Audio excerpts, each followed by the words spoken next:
Bonjour à tous et merci d'être présents aujourd'hui et d'assister donc à notre webinaire J'expertise WISCAD, accompagné donc de notre partenaire PropTech, David Nativel de chez WISCAD.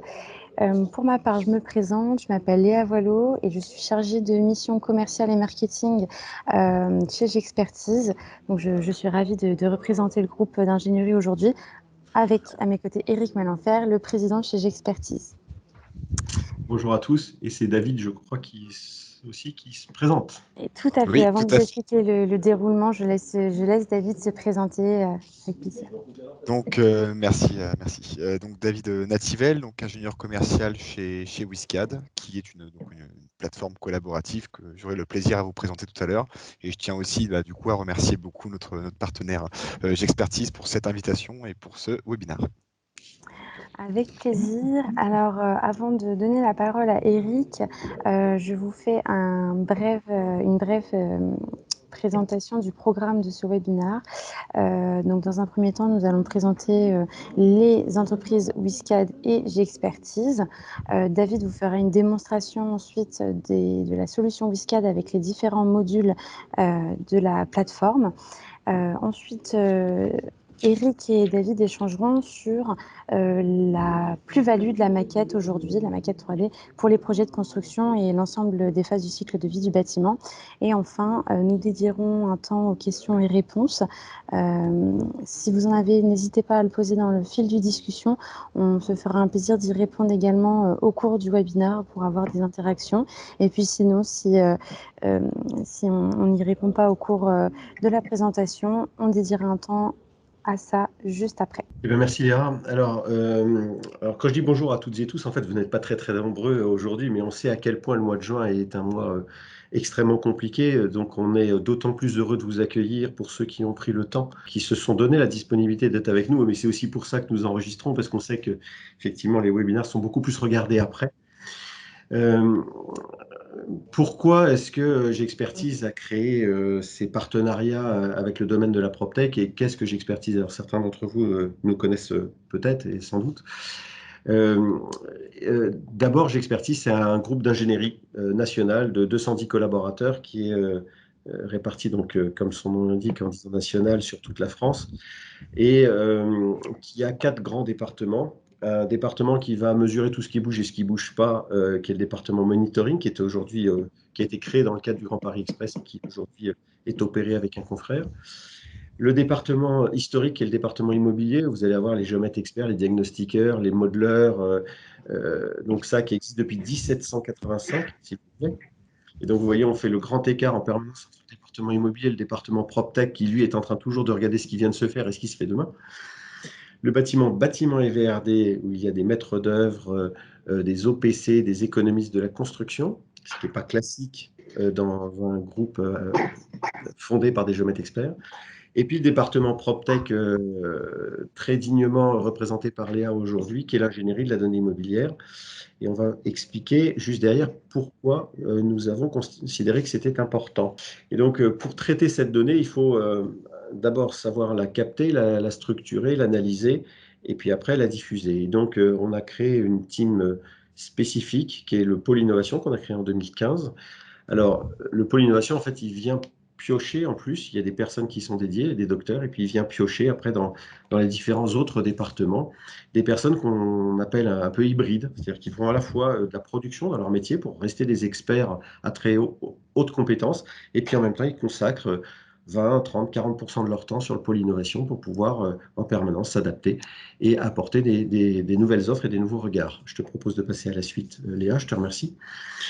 Dans les champs d'action, ce fameux cycle de vie que vous connaissez tous parfaitement, qui est le cycle de vie du bâtiment, il y a souvent un aspect qui est oublié, qui est l'acquisition-cession, parce que les cycles de vie du bâtiment ont souvent été montrés d'abord pour les processus BIM. Les processus BIM sont toujours montrés comme étant quelque chose qui démarre à la conception. Alors, c'est vrai que c'est une étape importante, mais pour nous, vous imaginez géomètre, on considère qu'en fait, dès l'acquisition, le processus BIM commence. Le BIM étant bien sûr une maquette numérique, mais surtout un processus comment dire, collaboratif et un flux documentaire. Et on va en parler un petit peu d'ailleurs avec WISCAD et comment réussir à faire que cette donnée vive au bénéfice de nos clients, parce qu'encore une fois, pour nous, le pétitionnaire est toujours le propriétaire de la data. C'est quelque chose auquel on apporte beaucoup d'attention. Et on est le tiers de confiance de la création de la donnée, de son maintien en employabilité tout au long du cycle de vie de ce bâtiment, jusqu'à la cession de l'actif, qui peut être un terrain. Hein. Un actif, il est construit, il est bâti ou pas bâti. Alors, on va plutôt parler de choses bâties aujourd'hui, parce que c'est quand même là-dessus que WISCAD, en plus, se concentre. Et nous avons créé donc une offre SwapMap. Alors SwapMap, pour vous l'expliquer, vous voyez, swap en glisse. Donc c'est comment donner des usages à nos cartographies. Et c'était la réflexion qu'on a eue avec Julien Barbier, que vous voyez là, qui est le directeur de l'innovation. On produit depuis donc des siècles maintenant des plans, des cartos. Si vous voulez, on va utiliser ce mot de cartographie pour prendre à la fois des plans CAD, des plans SIG, des maquettes BIM. Donc on produit des cartographies depuis très très longtemps. Et comment peuvent-elles avoir un peu plus d'usage que le simple fait d'être utilisé par celui qui nous les a achetés? Alors ça peut être l'asset manager qui a besoin d'état de surface, ça peut être le responsable des services généraux qui a les clés sur le bord du jean, qui court partout, qui avait besoin d'un plan pour pouvoir faire des travaux. Mais ces plans-là, en fait, ces cartographies, elles ont de la valeur. Et donc, il faut qu'elles soient accessibles tout le temps. Donc, pour ça, on a créé Gex Online. C'est notre plateforme. C'est accessible en permanence. Mais il y a des outils sublimes comme l'outil de WISCAD qui peuvent permettre beaucoup plus de choses encore en accessibilité. Par contre, nous sommes des pure players de la carto et ça, c'est notre métier. Il faut qu'elle soit employable. Et quand on utilise ce mot d'employable, ça veut dire qu'elles doivent être transformées dans des formats qui sont souvent pas leur format d'origine. Parce que le fond documentaire papier ou CAD qui existe chez les clients est souvent extrêmement important, mais il faut le valoriser, il ne faut pas considérer qu'il n'a pas de valeur. Et donc, il faut le transformer. Mais je vous donnerai même un fond numérique. Hein, je vous donne l'exemple. Moi, j'ai des disquettes 5 pouces 1 quart avec des fichiers génériques 4 dessus. Vous imaginez bien qu'ils ne sont pas employables. Donc, il faut bien transformer tout cela. C'est ce qu'on a fait avec la Map Factory. Donc, la Map Factory, elle vise par tout un tas de processus et de développement interne, parce que nous ne sommes pas éditeurs de logiciels pour l'extérieur, elle vise à permettre de transformer de façon très efficace d'énormes volumes documentaires, des fonds documentaires, en cartographie, soit SIG, soit BIM. Généralement, avant de numériser des actifs immobiliers, on se préoccupe d'abord de se dire quel va être l'usage de ces numérisations, pourquoi créer des twins digitaux, des jumeaux numériques de nos actifs. Et donc, c'est ce qu'on fait au sein de Map Conseil. On accompagne nos clients via des enquêtes de façon très inclusive inclusive de tous les partenaires et parties prenantes pour savoir quels vont être les usages qui vont être souhaités. Et quelquefois, il en ressort de ces enquêtes des choses très originales qui ne sont pas du tout ce qui était initialement prévu par les services techniques ou par le service IT.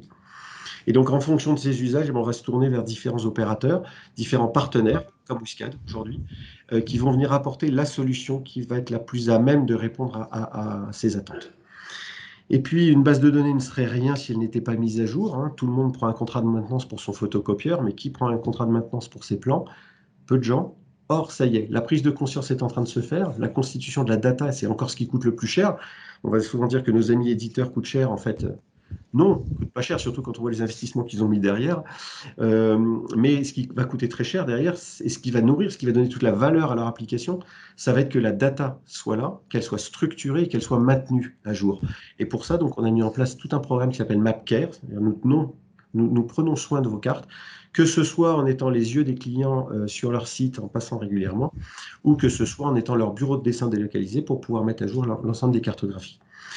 Et puis après, il faut que ce soit connecté. Et pour que cette donnée soit connectée, on a un programme qui s'appelle Map Booster, où là, on a un peu plus d'une quarantaine de partenaires choisis en fonction de la qualité des usages et de leurs applications, qui vont venir répondre aux attentes des clients. Et nous, notre souhait à chaque fois, c'est de faire que ces cartographies que nous produisons, les datas que nous produisons, s'intègrent le mieux possible dans ces outils pour les magnifier, c'est-à-dire que pour qu'ils puissent donner le plein potentiel que leurs concepteurs ont voulu créer.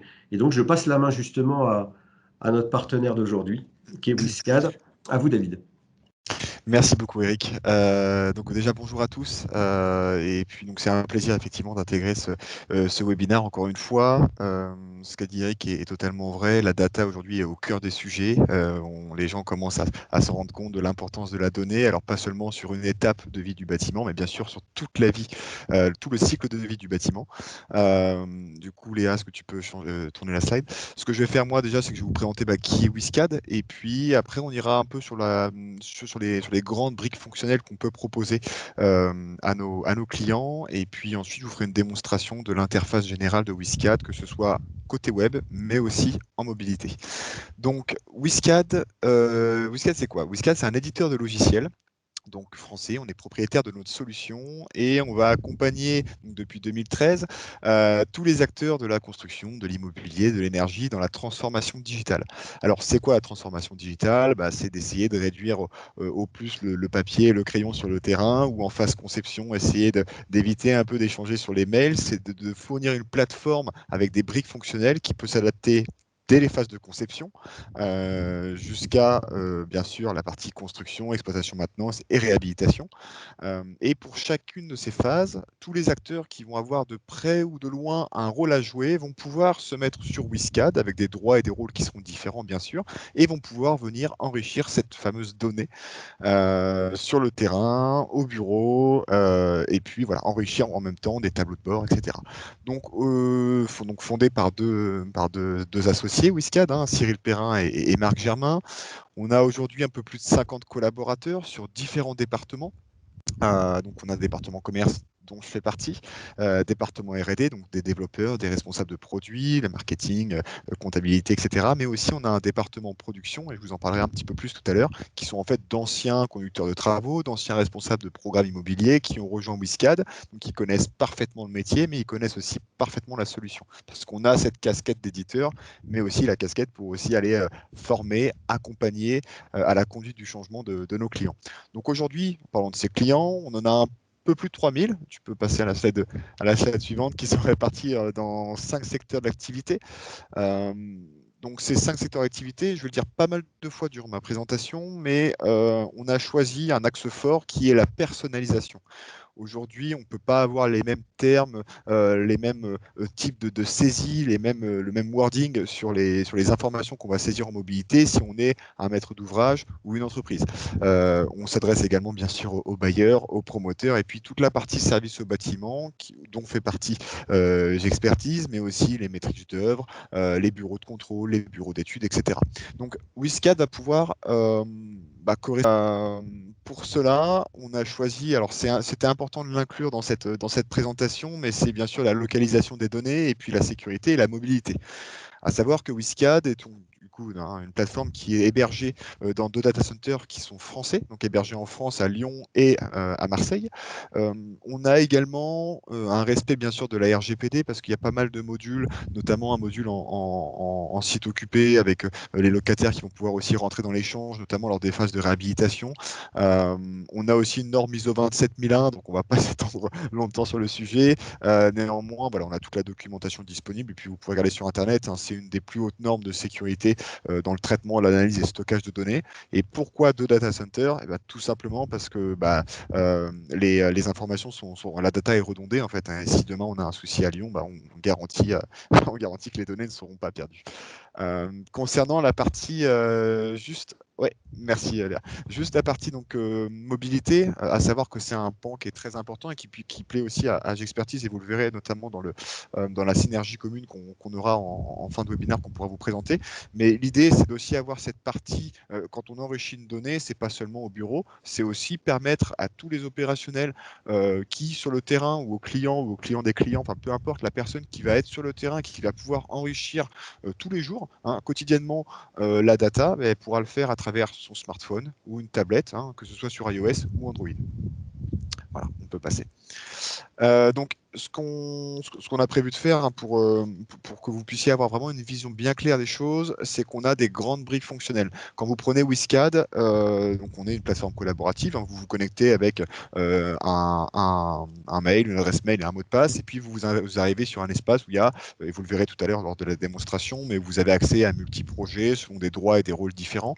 Et on a scindé, alors vous restez sur la même plateforme, mais on a des grandes briques fonctionnelles. Là, vous avez par exemple sous les yeux une JED, donc notre propre GED, gestion électronique documentaire, qui permet tout simplement de pouvoir, alors c'est pas seulement un dépôt de plan classique, on va pouvoir gérer vraiment l'arborescence, on va pouvoir personnaliser votre propre arborescence, la propre charte de nommage si vous avez des documents à nommer, on va pouvoir gérer les visas, gérer les livrables, en fait avoir tout un système de workflow, parce qu'on a aussi un moteur de workflow qui permet de dire, on va pouvoir mettre un statut sur un document, le choisir, gérer aussi tout un système de notification, et la finalité de tout ça, c'est quoi? C'est d'avoir un seul et même espace où tous les intervenants vont pouvoir avoir accès seulement aux documents, vont pouvoir enrichir, créer des bordereaux.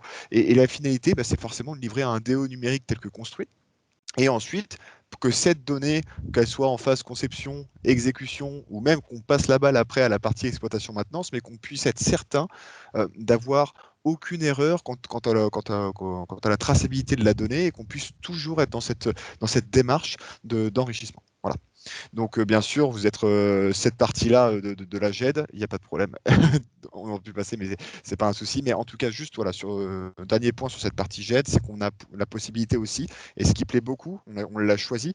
On voyait aussi tout à l'heure une image avec un iPad. Et du coup, ce qu'on va pouvoir faire, c'est aussi embarquer en mobilité toutes ces informations qui sont présentes dans la GED. Vous le verrez tout à l'heure, ma démonstration, elle sera sur une tablette. Bien sûr, je serai connecté, parce que sinon, je ne pourrais pas vous faire la démonstration. Mais on peut aussi consulter toute cette partie documentaire hors connexion. Ça garantit, quand on est dans un sous-sol ou dans un endroit où ça capte pas trop, d'avoir quand même accès à tous les documents de la GED. Donc là, c'était pour la partie gestion documentaire.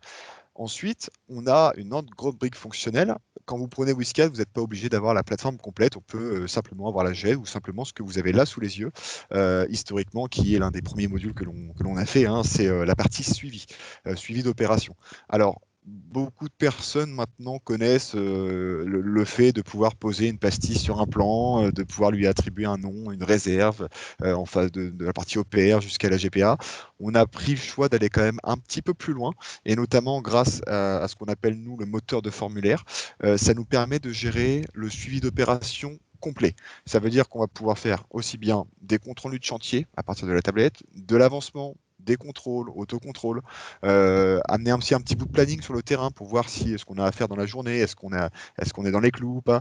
On a aussi bien sûr un viewer, donc là on a une image où c'est du 2D, mais on a aussi la partie mobilité BIM qu'on verra juste sur la slide d'après. Et on a aussi donc, du coup toute cette partie réserve, alors annotation sur plan qui est quand même très important. Le BIM est en voie d'expansion, on en parle de plus en plus de projets se font en BIM, mais certaines personnes aiment quand même avoir une base de plan en 2D pour pouvoir quand même piloter. Donc on a quand même cette possibilité d'apporter à nos clients toute cette ergonomie, cette simplicité d'utilisation pour pouvoir mener à bien leurs opérations.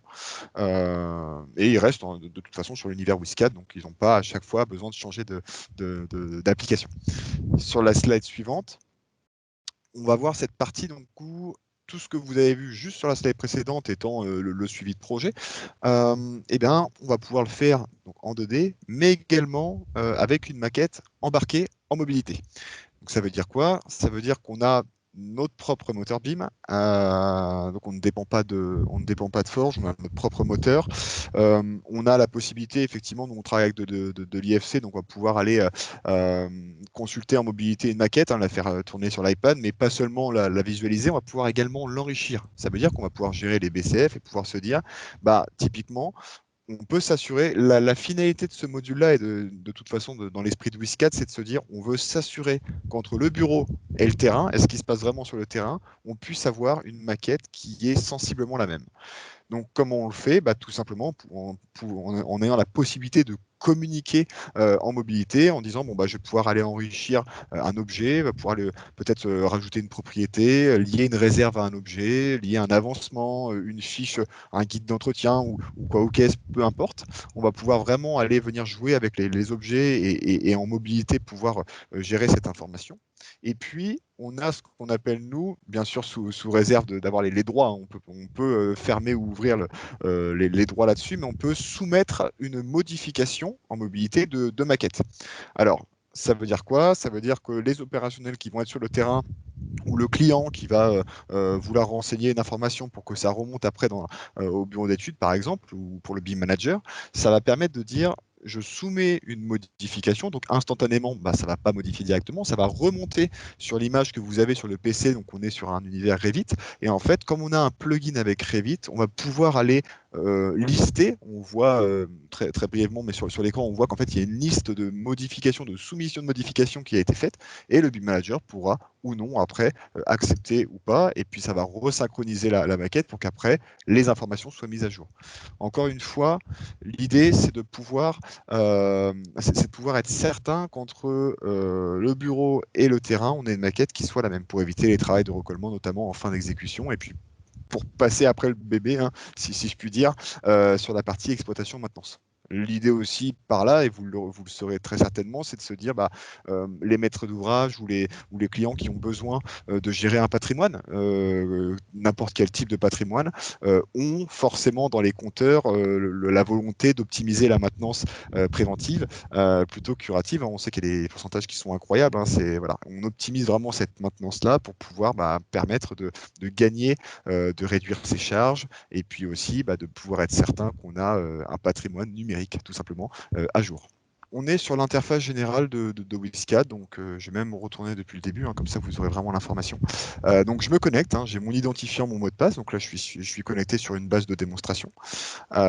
Et là, quand on rentre, l'idée de cette présentation, c'est pas d'aller dans les fonctionnalités précises, mais c'est d'avoir sur une petite dizaine de minutes une overview un peu de la partie GED, de la partie suivi en mobilité, pour que vous puissiez vraiment un peu mesurer la pertinence et l'ergonomie de la plateforme.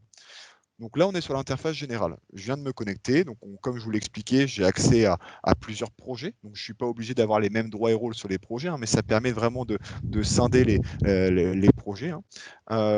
On va pouvoir, de manière générale, à chaque fois, on aura la partie grande fonctionnalité qui sera sur la gauche, et puis en haut, la partie vraiment dédiée au module choisi. Donc là, pour l'instant, comme on est sur l'interface générale, on va pouvoir retrouver tous les projets actifs, les projets archivés, les modèles de projets et puis les projets supprimés. Un modèle de projet, c'est là où c'est aussi super intéressant, c'est que forcément, il y a un peu de paramétrage sur WSCAD. Il faut s'en douter si on veut être certain de pouvoir répondre aux besoins et enjeux, et il faut s'adapter, personnaliser la plateforme. Donc au début, il y a un certain paramétrage qui se fait. On va pouvoir créer des utilisateurs, des workflows, l'arborescence, les plans, etc. Et donc ce qu'on a décidé de faire et mettre en place très rapidement pour nous, c'est le modèle de projet. Donc, je vais vous l'expliquer juste en 2 secondes, mais c'est quand vous créez un projet, on va pouvoir cliquer. Déjà, créer un projet, ça se fait en 12 étapes. C'est vraiment assez rapide dans le sens où on va pouvoir mettre les entreprises, les lots, les utilisateurs. Donc, c'est les étapes à respecter. Hein. Et l'avantage, si jamais on a WSCAD, le but pour nous, c'est de ne pas faire des projets en one-shot, mais c'est vraiment de tisser, de lier des vrais partenariats avec nos clients. Et c'est de se dire, on a des clients qui ont 2 métiers, qui font de la réhabilitation au site occupé, d'autres qui vont faire de la construction neuve, par exemple.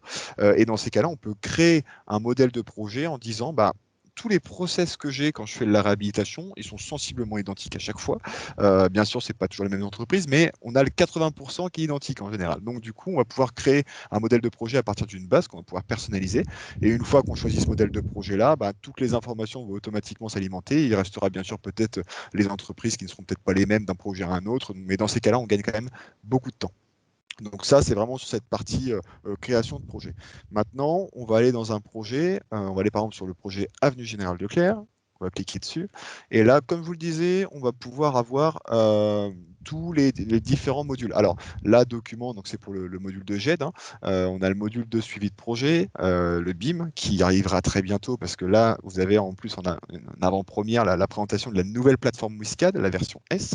On était sur une version 3 qui est pendant 4 ans, et là, après 3 ans et demi de développement, on a cette nouvelle version, donc c'est un vrai bonheur de vous la présenter. On a aussi bien sûr la partie occupant, donc ça dépend des projets. Hein. Si vous prenez un projet où il y a simplement de la GED, vous aurez simplement l'onglet documents. L'idée, c'est de ne pas perdre l'utilisateur dans la recherche et dans la saisie d'informations. Ce qui est intéressant, c'est qu'on a aussi intégré un moteur de recherche, donc vous allez le voir tout de suite après, on va en parler. Et là, comme je vous disais, c'est que le document, alors qu'on soit en conception, en exécution ou en exploitation maintenance, hein, notamment par exemple avec J'expertise, avec les informations, la data que J'expertise va faire vivre aussi, va aller récolter sur le terrain, va pouvoir ensuite la mettre sur WSCAD par exemple. Et en fait, c'est dans cette arborescence-là où vous définirez, hein, là c'est vraiment un bac à sable entre guillemets, donc on n'a pas de, il n'y a pas de limite, mais on peut imaginer avoir des dossiers, des sous-dossiers comme bon vous semble. Et en fait, on va pouvoir retrouver tous les documents qui sont sur la gestion documentaire. Alors là, parce que je suis allé à la source, donc je vois vraiment tous les documents. Il y a beaucoup de personnalisation dans le sens où on n'est pas obligé d'afficher toutes les colonnes. On peut choisir les colonnes qu'on affiche, on peut décaler les colonnes. Enfin, ça c'est juste visuel, mais ça permet après d'avoir vraiment un outil qui nous correspond. Chaque utilisateur peut avoir sa propre vision. Et en fait, on va pouvoir, quand je dis qu'on va pouvoir gérer toute la partie visa, bordereau, les livrables, c'est qu'on a là-haut, vous voyez toutes les grandes étapes, on va pouvoir gérer, je ne sais pas, les visas qui sont en cours, par exemple. Alors, suivant différents statuts, on a là, les statuts sont personnalisables. On va pouvoir mettre en attente de visa, par exemple, avec les couleurs que vous souhaitez. Donc, on a vraiment une vue sur toutes les visas qui sont en cours, les bordereaux. On peut même mettre un sas de validation. Donc, le sas de validation, c'est de se dire, bon, on a une personne qui va venir faire un peu le doc contrôleur, valider ou non les documents pour être certain que dans la GED, ce soit carré, qu'il n'y ait pas de souci lorsqu'une personne dépose un document qui se trompe pour le mettre dans un mauvais endroit. Donc, on peut mettre un sas de contrôle, entre guillemets. Les livrables, qui sont très intéressants aussi. Livrables du projet, on peut mettre aussi un délai avec tout un système. Vous voyez, une petite cloche à droite de notification qu'on peut mettre quand on est, par exemple, on arrive à 6 jours, on peut mettre une notification. Donc là, on voit que pour le coup, on ne travaille pas très bien parce qu'on a beaucoup de retard. Et puis, voilà, on a donc toute cette partie documentaire et puis ça permet de pouvoir à tout moment aller venir déposer un document. On va choisir un fichier. On va pouvoir ensuite valider les documents, créer les bordereaux, etc. Donc ça, c'est un peu ce que vous devez, je pense, connaître sur la partie GED. Mais on a aussi l'onglet recherche. Et ça, ce qui plaît beaucoup aux entreprises, c'est de se dire, à nos partenaires et nos clients, c'est de dire le but, c'est de ne pas passer non plus des heures sur. Si on vous fait économiser du temps sur la collaboration, ce n'est pas pour le repère sur WISCAD.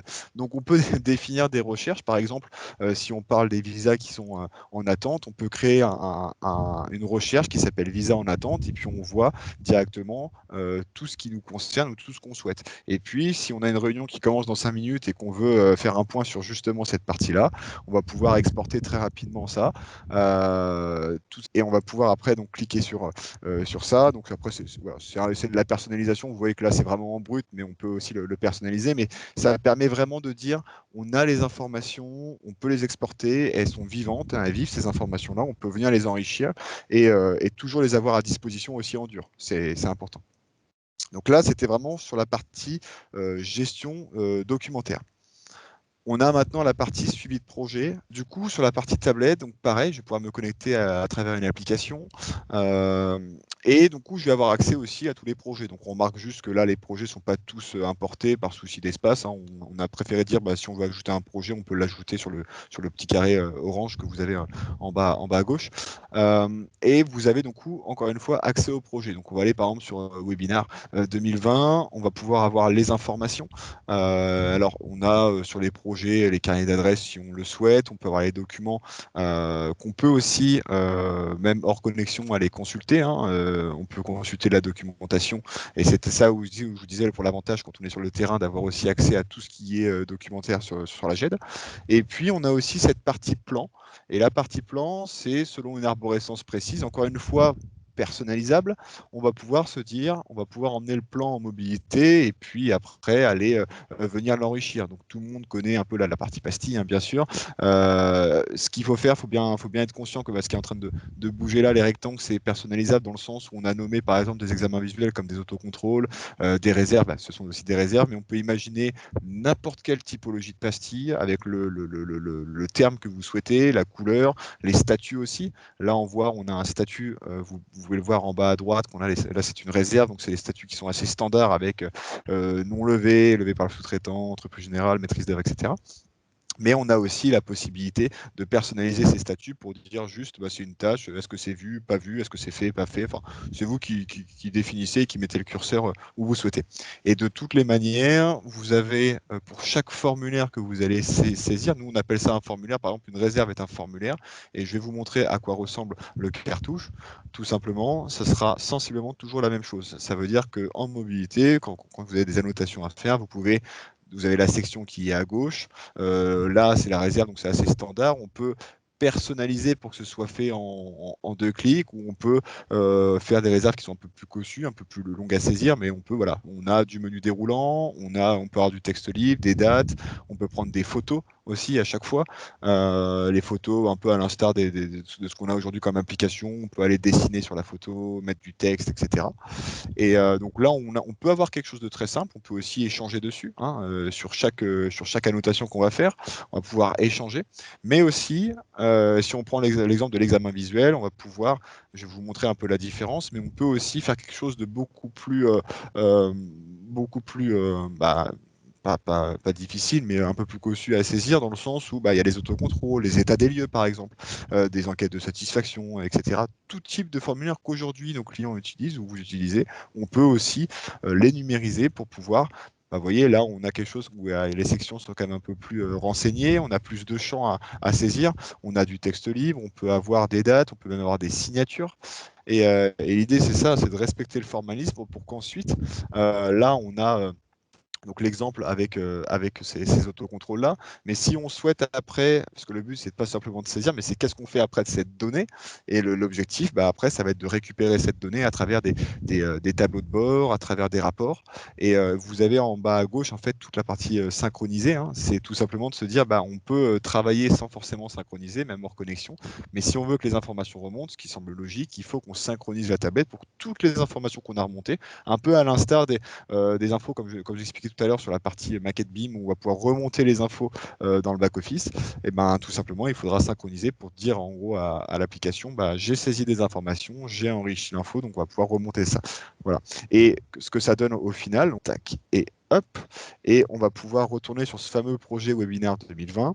On va pouvoir aller dans le suivi de projet, et puis se dire, typiquement, j'ai envie d'avoir un rapport. Alors, je vous le montre manuellement là, mais on peut l'imaginer que ça se fasse automatiquement, hein. Tout type de rapport, tout type d'information qui remonte, et on va pouvoir générer un rapport après, qui va pouvoir se dire, on a un gabarit qu'on a défini, soit on le met en PDF, ou soit on le met en Excel, soit on le garde pour nous, ou on fait un système de notification pour l'envoyer à nos clients, et puis on a ensuite un rapport qui se fait automatiquement. Donc, on a gagné énormément de temps sur la saisie, mais aussi sur la partie rapport. Alors là, c'est juste un exemple, bien sûr, mais on peut imaginer le logo qui soit marqué pour toutes les annotations, et ça, que ce soit pour un autocontrôle, pour un récapitulatif de réserve avec les photos des réserves, la base de plan. On peut imaginer ça aussi pour les comptes rendus de chantier, pour les métiers OPC notamment, pour toute la partie pilotage. On peut imaginer ça. Donc voilà à peu près comment on se passe quand on est sur la plateforme WISCAD. On a aussi du coup un module occupant, donc là c'est pour notamment les réhabilitations en site occupé, où on va pouvoir gérer les rendez-vous des entreprises, pouvoir gérer les rendez-vous avec les locataires, avoir les satisfactions, etc. Et puis on aura le BIM qui arrivera très bientôt. On l'a déjà actuellement sur la plateforme V3, mais sur cette nouvelle plateforme arrivera en toute fin d'année, où vous pourrez effectivement tout ce que je vous ai montré là à travers la tablette, vous pourrez également le faire à travers une maquette qui tourne et que vous pourrez enrichir en mobilité. Merci David pour cette démo. N'hésitez pas à poser des questions, hein, dans le fil de discussion, que ce soit d'ailleurs sur des fonctionnalités de la démonstration que vous venez de voir ou autre. N'hésitez pas. Donc Je vais peut-être apporter quelques réflexions, puisque, sauf erreur de ma part, je pense qu'on a la chance d'avoir à la fois autour de la table virtuelle un aménageur, un spécialiste de résidence gérée, et puis un constructeur qui est en même temps AMO, qui fait un peu tout ça, quand je dis oui. Donc ce qui est intéressant, c'est de pouvoir voir les applications qu'il y a pour tous. Quand on va partir de l'aménageur qui va commencer à s'intéresser au foncier, à un territoire, c'est pour ça comment dire, je vais essayer d'être clair. Nous parlons beaucoup d'une synthèse 360. En fait, on fait de la synthèse en permanence. Cette synthèse, elle vient prendre tout un tas d'items qui sont des items juridiques, géométriques, environnementaux, pathologiques, typiquement les diagnostics, etc. Tout ça, très souvent, ça va s'exprimer sous trois grandes voies. Des documents papier. J'allais dire, c'est de la 1D, des documents papier, des documents cartographiques, la 2D, de la 3D, des choses comme ça. Et puis, des informations alphanumériques qui sont rentrées dans des systèmes et des bases de données. Tout ça, WISCAD les accepte et sait les intégrer. Mais il faut non seulement les combiner, puis après, il faut les synthétiser. Donc, en fait, nous nous attachons à faire de la synthèse, on va dire, de gestion globale, de la gestion patrimoniale, si on peut dire. Il y a la synthèse en mode construction, donc c'est la synthèse projet, et puis après, il y a la synthèse en BIM, gestion, exploitation, maintenance. Et quand on voit la possibilité, par exemple, que WSCAD a de pouvoir prendre les fichiers BCF qui vont permettre de connaître l'ensemble des remarques qui sont mises pour une modification de maquette, c'est un excellent moyen, en fait, de faire du ping-pong, si vous voulez, entre le bureau de dessin ou celui qui est en charge de la synthèse, si je me place là-dedans, mais évidemment, de temps en temps, ce sont d'autres partenaires, ça peut être des entreprises. Mais pour nous, nous avons la possibilité avec nos clients, grâce à cela, de savoir exactement tout ce qu'il faut modifier, de le faire modifier. Et typiquement, dans le cadre, alors on en parlera dans certaines synergies après, et vous comprenez que vous pouvez, grâce à ça, le faire pas que sur une opération de construction. Dans toute la vie qu'il va y avoir de votre bâtiment, il va y avoir des évolutions. Il va y avoir des modifications de contrat, il va y avoir à un moment ou un autre, comment dire, vous allez arbitrer certaines choses, vous allez décider de réaliser certains travaux. Et là, ce que les économistes de la construction auront fait pourra aussi être déversé, parce que c'est de la data qui pourra être renseignée. Quand les diagnostiqueurs passeront, ils pourront venir renseigner les formulaires que vous aurez demandé qu'ils soient saisis et renseignés. Parce qu'encore une fois, le maître d'ouvrage, c'est vous. Donc généralement, c'est plutôt à vous de fixer les règles du jeu et à nous, prestataires, de nous adapter. Voilà un petit peu la réaction que je voulais avoir sur le fait de vous dire que je ne vois pas un seul type d'information, documentation qui ne peut pas être aisément intégré et exploité. D'autant plus que, David, je ne pense pas que vous en ayez parlé beaucoup, mais après, non seulement il y a de la synchronisation qui rentre dans notre système, mais aussi il y a tout un tas d'API qui permettent de venir servir des applications métiers très spécifiques. Et c'est l'une des choses. Bon, alors aujourd'hui, tout le monde dit qu'on fait des API, mais enfin, il y a des API qui fonctionnent, des API qui ne fonctionnent pas. Oui, et là, ce qui est intéressant, c'est que un système d'information, je pense typiquement pour quelqu'un qui fait de la gestion de résidences gérées, par exemple, qui est à la fois promoteur quand il construit ses nouveaux bâtiments et après exploitant. Eh bien, il est extrêmement important de pouvoir se dire, mon système d'information, si je veux qu'il soit immédiatement d'une immense richesse, je vais m'écrouler dessous. Il va falloir être frugal au début et être de plus en plus en enrichissement permanent. Et quand vous faites des campagnes d'enrichissement, eh bien, par exemple, si vous décidez à un moment de faire toute une réflexion sur la performance énergétique, par exemple, de vos bâtiments, vous êtes parti d'une base documentaire qui s'est faite en BIM par la récupération de l'ensemble des documents d'avant qui ont été numérisés, tout ça. Puis à un moment, vous dites, ceux qui vont passer, alors je ne sais pas qui, hein, ça peut être nous, ça peut être d'autres, vous allez me prendre tous les types d'éclairage, vous allez me prendre toutes ces choses-là. Ce sont les fameuses pastilles et informations qui vont être enseignées. Elles vont être synchronisées et après, on va pouvoir les éjecter dans des logiciels, simulation thermique dynamique, de tout un tas de trucs. Et peut-être, David, je vous laisse réagir sur cette partie oui. communicante vers les logiciels métiers. Tout à fait. Merci Eric de préciser. Effectivement, je me suis dans mon discours en y repensant, je me suis vraiment focus sur vraiment la partie construction et j'ai laissé un peu de côté l'exploitation alors qu'on a effectivement des API et des web services qui permettent effectivement de s'interfacer parce qu'on sait qu'il y a des ERP qui sont en place, des fois certains logiciels qui sont en place et qui ne bougeront pas, et ce qui est logique chez nos partenaires ou nos clients. Et du coup, il faut voir WSCAD comme comme une multiprise entre guillemets. On va pouvoir aller s'interfacer avec des GTB, des GTC, des JET clients. Vous n'êtes pas obligé d'avoir une JET WSCAD, mais peut-être une gestion documentaire que nos clients ont déjà, ou des ERP pour gérer la partie de patrimoine. Et du coup, s'interfacer. Alors après, ça définit bien sûr selon un cahier des charges. Il est évident qu'il faut qu'on sache quelles informations vont transiter. Est-ce que c'est du logiciel client sur WSCAD? Est-ce que c'est des informations sur WSCAD qui vont partir sur le logiciel client? Est-ce que c'est des aspects un peu bidirectionnels? Et la finalité, c'est vraiment de séparer toute cette partie géométrie, mais aussi de la partie data. Et de pouvoir enrichir, de pouvoir faire de WSCAD une arrivée où vous allez pouvoir saisir les informations, enrichir pendant toute la durée de vie du bâtiment, pendant les 50 ans d'exploitation qu'il y aura sur le bâtiment, voire même plus. Mais c'est de s'assurer qu'on a selon les besoins clients. Certains veulent peut-être connaître effectivement, comme Eric le précisait, la consommation énergétique pour essayer de l'optimiser. Certains veulent optimiser peut-être les mètres carrés, peut-être voir optimiser la maintenance aussi pour aller faire sur WSCAD ou demander aux mainteneurs de pouvoir saisir des informations sur WSCAD pour qu'on puisse avoir cette information pour optimiser la maintenance préventive. Voilà, c'est tout le cycle de vie du bâtiment, toute la vie du bâtiment. À un moment ou à un autre, il faut saisir de l'information. Alors plutôt que de le saisir sur plein de logiciels différents, c'est de faire de WISCAD une sorte de cerveau digital où on va pouvoir aller saisir toutes les informations de mobilité qui remonteront et qui seront après déversées dans des logiciels clients. Alors peut-être pouvons-nous aborder quelques synergies, parce que vous pourriez vous poser la question, dire c'est bien un géomètre, quoi, une société d'ingénierie, parce qu'encore une fois, au sein de la société, on fait aussi de la conception, que ce soit de VRD ou même de bâtiments, alors toujours à côté d'architectes. Hein. Les architectes sont nos amis. Qu'est-ce qui crée cette synergie? Alors cette synergie, vous l'avez compris, c'est qu'il y a des maquettes, généralement des maquettes de conception, mais ça peut aussi être des maquettes reprises sur de l'existant. Et cette maquette n'a d'intérêt qu'à partir du moment où elle évolue, que ce soit au fil d'un projet ou au fil de la vie du bâtiment. Et donc, tout à l'heure, David évoquait le DOE tel que construit, de façon à ce que la maquette à la livraison soit vraiment le jumeau numérique et la meilleure représentation possible de ce qui a été réellement construit. Alors pour ça, il faut qu'il y ait un véritable processus de synthèse, à la fois en cours de conception, en phase de conception, mais aussi en cours de travaux. Donc là, sachez qu'on sera ravis de vous accompagner sur ces opérations de synthèse. C'est étonnant de voir des géomètres, mais c'est bien pour ça qu'on a été chercher des bureaux d'études, parce que pour pouvoir bien lire une construction ou un bâtiment, il faut des personnes dont c'est le métier. Nous savons bien mesurer historiquement, donc c'est pour ça la combinaison de nos compétences nous ont bien aidés.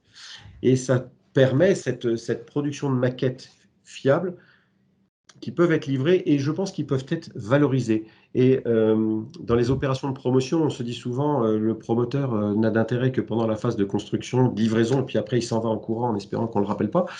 Je pense que c'est moins vrai et la valorisation du jumeau numérique avec le bâtiment qu'il a construit, je pense, commence à vraiment rentrer dans les mœurs.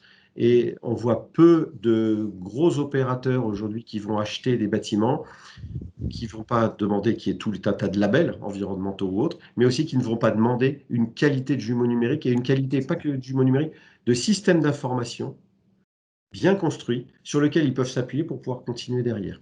Donc je pense qu'il y a de la valorisation aussi à faire là-dessus.